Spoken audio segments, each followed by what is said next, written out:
sur Hashtag Protestant 2.0, c'est jeudi le 26 novembre, je suis heureuse de vous retrouver. On est à Mittelsheim et pour démarrer la journée, je vous propose d'aller dans le Nouveau Testament. On est à la fin, dans la Bible, dans la deuxième lettre de Pierre, au chapitre 3, à partir du verset 10 à 18. Il sera question finalement du jour du Seigneur, quand viendra-t-il ? Et puis faut-il encore attendre longtemps afin qu'enfin sa promesse de paix et de justice soit sur tous. Il nous est dit « Cependant le jour du Seigneur viendra comme un voleur. En ce jour-là, le ciel disparaîtra avec un fracas effrayant.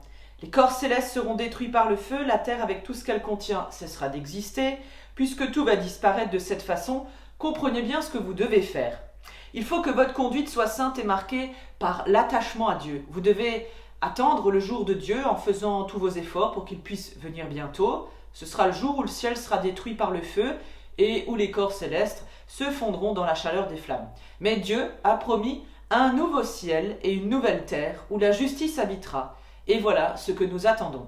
C'est pourquoi, mes chers amis, en attendant ce jour, faites tous vos efforts pour être purs et irréprochables aux yeux de Dieu et pour être en paix avec lui.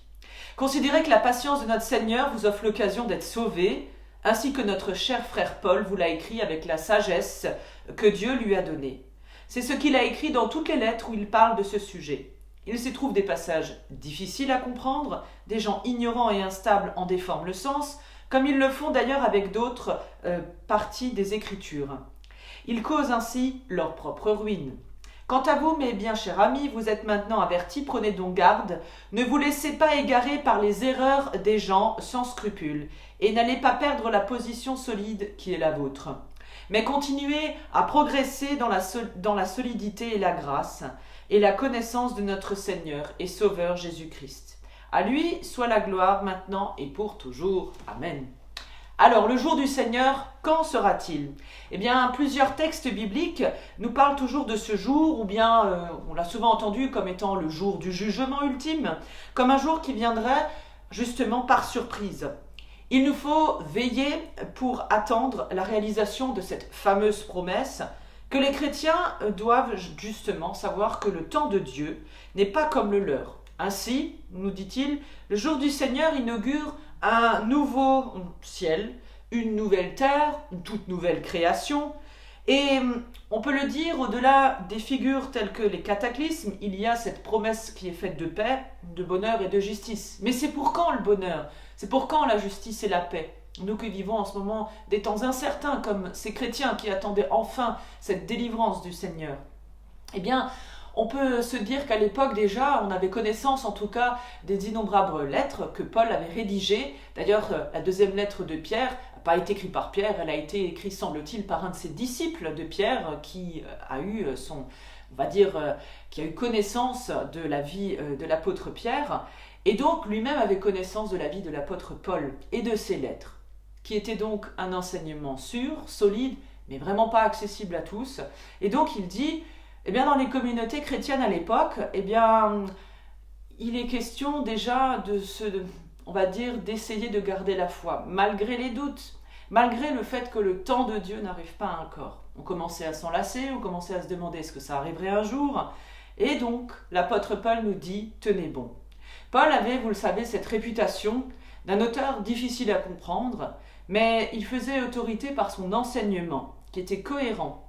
Et l'essentiel était d'aller vraiment au but ultime de la foi, savoir que Dieu reste présent et que même si pour nous une année est longue, aux yeux de Dieu, cela reste un temps très très très limité et tout à fait petit dans le temps de Dieu. Ainsi donc, gardons patience. Mes chers amis, nous est-il dit, en attendant ce jour, faites tous vos efforts pour être purs, irréprochables aux yeux de Dieu et pour être en paix avec lui. Alors, pour être en paix avec Dieu, je vous invite à prier et à garder confiance, garder courage et persévérance. Avec les mots d'André Dumas, nous pouvons prier au Seigneur. Notre Dieu, il y a une place dans ton histoire pour l'enchantement et pour la chute, pour la repentance, pour le pardon, pour le courage et pour l'espoir, mais il n'y a jamais de place pour le regret.